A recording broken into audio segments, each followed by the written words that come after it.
Psychology की class को आगे बढ़ाते हैं। पॉइंट हमारा अध्यापक और विद्यार्थी का संबंध। देखो स्टूडेंट्स, मनोविज्ञान विद्यार्थियों के प्रति अच्छा और सहानुभूति व्यवहार करने में अध्यापक की बहुत सहायता होती है। अगर अध्यापक का व्यवहार बच्चों के प्रति सहानुभूतिपूर्ण है तो शिक्षण कार्य अच्छा होता है। इसके द्वारा विद्यार्थियों के साथ मधुर संबंध बनाने में सहायता मिलती है। अगर दोनों के बीच में मधुर संबंध होंगे, दोनों दूसरे को अच्छी प्रकार से समझ पाएंगे, दोनों को एक दूसरे के व्यक्तित्व का सम्मान होगा और दोनों ही उनके विकास में बहुत हद तक सहायक भी सिद्ध होते हैं। अतः मनोविज्ञान का ज्ञान अध्यापक के लिए एक विद्यार्थी के साथ अच्छे संबंध बनाने में बहुत सहायक होता है। यही मधुर संबंध जो होते हैं अधिगम प्रक्रिया में तीव्रता लाते हैं। विद्यार्थी मधुर संबंधों के कारण अपने अध्यापक से निडर होकर अंतःक्रिया करने के योग्य हो जाता है और अपने संदेहों को दूर कर लेता है। स्टूडेंट्स ने देखो, अध्यापक और विद्यार्थी का संबंध जो होता है वो एक दूसरे के साथ सहानुभूतिपूर्ण और अच्छा व्यवहार होना चाहिए, क्योंकि अगर सहानुभूतिपूर्ण अच्छा व्यवहार होगा तो दोनों एक दूसरे की समस्याओं को समझ पाएंगे और अच्छे टाइम पर अच्छी प्रकार से उन समस्याओं का निवारण भी कर पाएंगे। तो मनोविज्ञान का ज्ञान अध्यापक के लिए विद्यार्थियों के साथ अच्छे संबंध बनाने के लिए होना बहुत जरूरी है। तभी उनके बीच में संबंध मधुर होंगे और तभी अधिगम की प्रक्रिया अच्छी प्रकार से चल पाएगी। स्टूडेंट्स, तो कुल कहना यह है कि अध्यापक और विद्यार्थी का संबंध आपस में अच्छा होगा तो शिक्षण कार्य भी हमारा अच्छा होगा। स्टूडेंट्स, फिर आपका मूल्यांकन। मनोविज्ञान की सहायता से अध्यापक की शैक्षिक उपलब्धियों का मूल्यांकन भी बहुत ज़रूरी है, क्योंकि शैक्षिक मूल्यांकन से हम इस प्रकार बच्चे के बारे में यह अनुमान लगा सकते हैं कि बच्चे ने कितना ग्रहण किया है, बच्चे का आईक्यू लेवल कितना है और बच्चे के आईक्यू लेवल के अकॉर्डिंग उसमें और क्या सुधार कर सकते हैं कि उसको अच्छी शिक्षा प्राप्त कर सके। मूल्यांकन की नई नई विधियाँ आजकल विकसित हो रही है, तो जैसे वस्तुनिष्ठ विधियाँ है, लघु उत्तरीय विधि है, निवेदनात्मक प्रश्न वाली विधि है। मूल्यांकन के आधार पर ही अध्यापक को यह जानकारी प्राप्त होती है कि विद्यार्थियों ने कितना सीखा, क्या सीखा, कहाँ तक सफलता प्राप्त करी, शिक्षण विधियाँ कहाँ तक हमारी प्रभावशाली रही।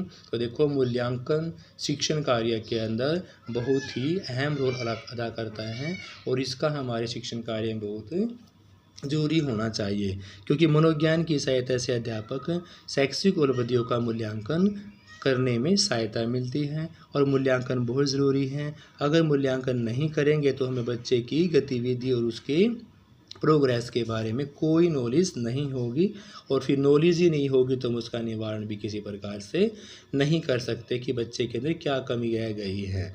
मूल्यांकन की जो नई नई विधियाँ हमें उन नई नई विधियों का प्रयोग करके ही बच्चे का मूल्यांकन करना चाहिए, क्योंकि हमें बच्चे के एक पहलू का मूल्यांकन नहीं करना है, उसके हर एक पहलू का मूल्यांकन करके ही हम उसके बारे में पता कर सकते हैं कि बच्चे को क्या समस्या है जिसके कारण बच्चा अच्छे मार्क्स नहीं ले पाया और उसी हद तक उसमें सुधार भी कर सकते हैं। स्टूडेंट्स, तो मूल्यांकन के आधार पर ही अध्यापक को यह जानकारी प्राप्त होती है कि विद्यार्थियों ने सीखा कितना है, कहाँ तक सफलता प्राप्त की है और तभी हम शिक्षण विधि अच्छी प्रयोग करके अपने शिक्षण कार्य को प्रभावशाली बना सकते हैं। नेक्स्ट आपका पाठ्यक्रम निर्माण। मनोविज्ञान की सहायता से जो पाठ्यक्रम निर्माण करते हैं वह भी हमारा एक वैज्ञानिक प्रकृति पर बनने लगा है। पहले पाठ्यक्रम निर्माण जो करना होता था वो एक टीचर सेंटर होता था, लेकिन आज वैज्ञानिक विधि का प्रयोग करके हम किसी पाठ्यक्रम निर्माण करते हैं। मनोवैज्ञानिक जो पाठ्यक्रम निर्धारण होता है उससे अध्यापकों की सहायता करता है। जो पाठ्यक्रम तैयार करते हैं वह बच्चे की आयु वर्ग के अकॉर्डिंग होना चाहिए, क्योंकि हर एक प्रकार के बच्चे के लिए सेम पाठ्यक्रम नहीं हो सकता। छोटी आयु का बच्चा जो है वो ज़्यादा डिफ़िकल्ट पाठ्यक्रम को नहीं पढ़ सकता। हर आयु वर्ग का ज्ञान भी एक टीचर्स को होना चाहिए।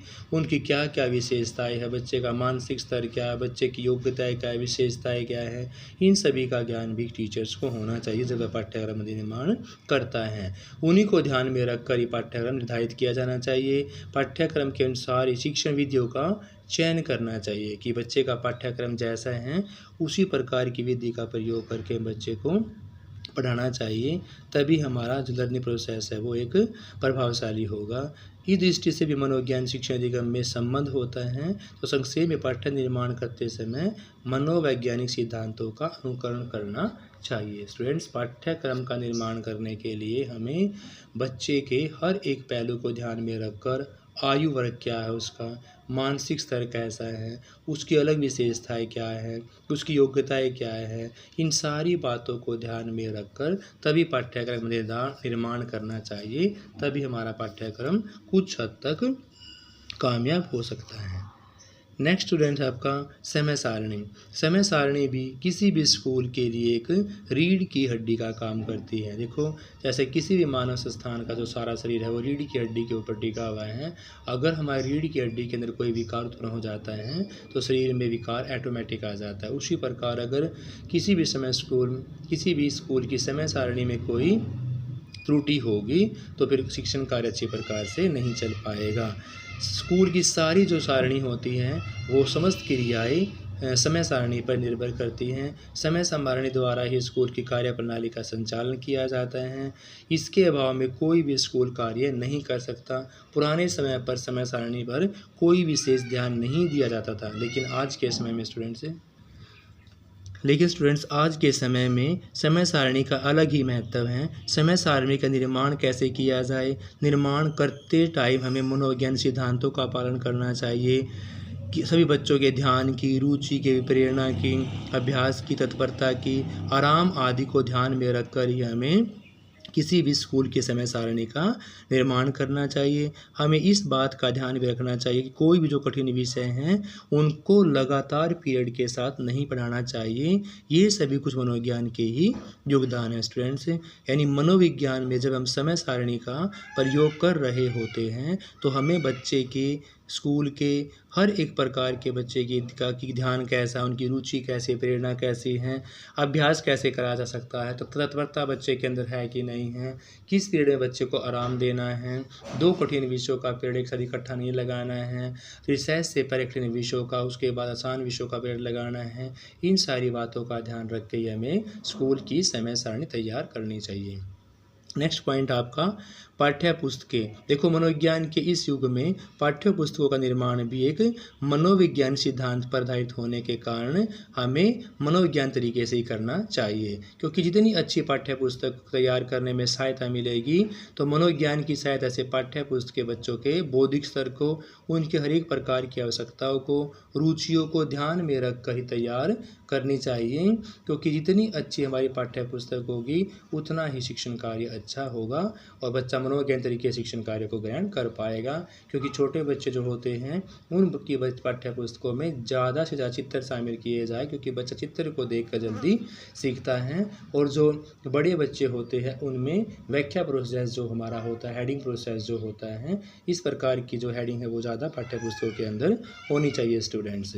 तो कुल मिलाकर पाठ्य पुस्तकें जो होती है हमारे शिक्षण कार्य में अहम रोल प्ले करती हैं। इसलिए जब हम किसी भी पाठ्य पुस्तक का निर्माण कर रहे होते हैं तो हमें शिक्षण कार्य के अकॉर्डिंग हर एक पहलू को ध्यान में रखकर बच्चे का IQ लेवल क्या है, उसका स्तर क्या है, कक्षा कौन सी है, तो इस सारी बातों को ध्यान में रखकर ही हमें पाठ्य पुस्तक का निर्माण करना चाहिए स्टूडेंट्स। फिर आपका विद्यालय का वातावरण। देखो, वातावरण का तो एक बच्चे में जब वो मनोविज्ञान तरीके से शिक्षा ग्रहण कर रहा है तो उसका बहुत अधिक महत्व होता है। अगर वातावरण अच्छा नहीं होगा तो अच्छी प्रकार की शिक्षा प्राप्त करना असंभव कार्य होता है। देखो स्टूडेंट्स, मनोविज्ञान के ज्ञान से ही स्कूल के वातावरण कैसा है, उसको प्रभावशाली कैसे बनाया जा सकता है। आजकल परंपरागत स्कूलों की तरह वातावरण नहीं है। आज स्कूलों में अध्यापकों के भय वाला वातावरण नहीं रहा कि बच्चे डंडा परेड करनी है, अध्यापक ही सब कुछ हैं। आज जो हमारी शिक्षा है वो चाइल्ड सेंटर है। हमें अपने व्यवहार को बच्चे के अकॉर्डिंग चेंज करना होता है। बच्चे के प्रति हमें सहयोग रखना है, सहानुभूति रखना है, तभी बच्चा हमारी बात को सुन पाएगा और शिक्षा को अच्छी प्रकार से ग्रहण कर पाएगा। हमें शिक्षा में स्कूलों के अंदर लोकतांत्रिक वातावरण पर बल दिया जाता है ताकि विद्यार्थी के हर एक पहलू का सर्वांगीण विकास हो सके, और ऐसा परिवर्तन मनोविज्ञान के कारण ही संभव है। देखो, विद्यालय के अंदर जो वातावरण होता है वो एक अहम रोल अदा करता है हमारे शिक्षण कार्य के अंदर, और यह जो वातावरण है हमें वो शिक्षण में डंडे के पेड़ पर कायम नहीं करना है। हमें बच्चे में अच्छी प्रकार का वातावरण में शिक्षा को देना है ताकि बच्चा भय से दूर रहे और उनका टीचर्स के साथ संबंध अच्छा बना सके। अगर बच्चे का विद्यार्थी के साथ सहयोग और सहानुभूतिपूर्ण वातावरण रहेगा तो बच्चा अच्छी प्रकार से स्कूल में एक लोकतांत्रिक वातावरण में अच्छा शिक्षण सीख पाएगा। इससे बच्चे का सर्वांगीण विकास उच्च हद तक कामयाब हो सकता है स्टूडेंट्स। फिर आपकी सह शिक्षा को एजुकेशन, मनोविज्ञान की सहायता से अध्यापक को स्कूल में सह शिक्षा की व्यवस्था करना बहुत ही ज़रूरी है, क्योंकि अधिगम के लिए सह शिक्षा मनोविज्ञान की ओर से उत्तम परिस्थिति और एक अच्छी विधि है। सह शिक्षा के अंदर एक ही कक्षा कक्ष के अंदर एक ही स्कूल के अंदर लड़के लड़कियों को स्वतंत्र विचारधारा के अकॉर्डिंग शिक्षा दी जाती है। उनका सामाजिक संतुलन का विकास होता है। लड़के लड़कियां सह शिक्षा के साथ वातावरण सीखने के लिए अभिप्रेरित भी होते हैं। और सह शिक्षा जो होती है यह किसकी देन है? यह मनोविज्ञान की ही देन है, जिससे शिक्षा और अधिगम के कार्य को प्रभावशाली बनाया जा सकता है। देखो स्टूडेंट्स, हमें सह शिक्षा के अंदर लड़के लड़कियों को एक साथ ही एक ही कक्षा कक्ष के अंदर एक ही स्कूल के अंदर एक ही प्रकार की शिक्षा देनी है, जिससे लड़के लड़कियों में किसी प्रकार का भेदभाव पैदा ना हो, किसी प्रकार की अलगाव की स्थिति पैदा ना हो और किसी प्रकार का जब बच्चे के अंदर हीन भावना का शिकार ना हो। तो सह शिक्षा भी हमारी किसकी देन है स्टूडेंट्स? मनोविज्ञान की ही देन है। लास्ट पॉइंट हमारा स्टूडेंट शोध कार्य है। मनोविज्ञान का हर एक क्षेत्र अभी नवीनतम है। इसके लिए नए नए प्रयोग, नए नए शोध कार्य हो रहे हैं। शिक्षण और अधिगम से संबंध हर एक प्रकार की समस्याओं के समाधान के लिए मनोविज्ञान की तरह जो प्रारंभिक दौर था हमारा, उसमें ये रिसर्च कार्य नहीं था, लेकिन अभी जो हमारा मनोवैज्ञानिक दौर है, अभी हमारा जो वैज्ञानिक दौर है, उसमें शोध कार्यों से ही हमारी शिक्षा दी जा रही है। अतः मनोवैज्ञानिक शिक्षण और अधिगम के क्षेत्र में अभी अपरिपक्व है, परिपक्वता प्राप्त नहीं कर चुका है, उसका संबंध भी क्या अभी अधूरा है। तो इसलिए जब परिपक्वता ग्रहण कर लेगा शोध कार्य, तो शिक्षण कार्य में बहुत ज़्यादा सहायक होगा। तो शोध कार्य के द्वारा भी हम शिक्षा को अच्छी प्रकार से अच्छी गुणवत्ता का शिक्षा बच्चे के अंदर प्रोवाइड करवाई जा सकती है, क्योंकि नए नए प्रयोगों को बच्चा अपने हाथ से करके सीखेगा तो वह शिक्षा को, अपनी एजुकेशन को लॉन्ग टर्म तक जारी रख पाएगा और लॉन्ग टर्म तक उसको याद कर रखेगा स्टूडेंट्स। Thank you students. बाकी पॉइंट्स, बाकी हम शिक्षा मनोविज्ञान के अध्यापक के लिए क्या ज़रूरी है, अध्यापक की क्या उपयोगिता है, क्या महत्व है, इन सारी बातों का हम अगली वीडियो के अंदर करेंगे। Thank you students.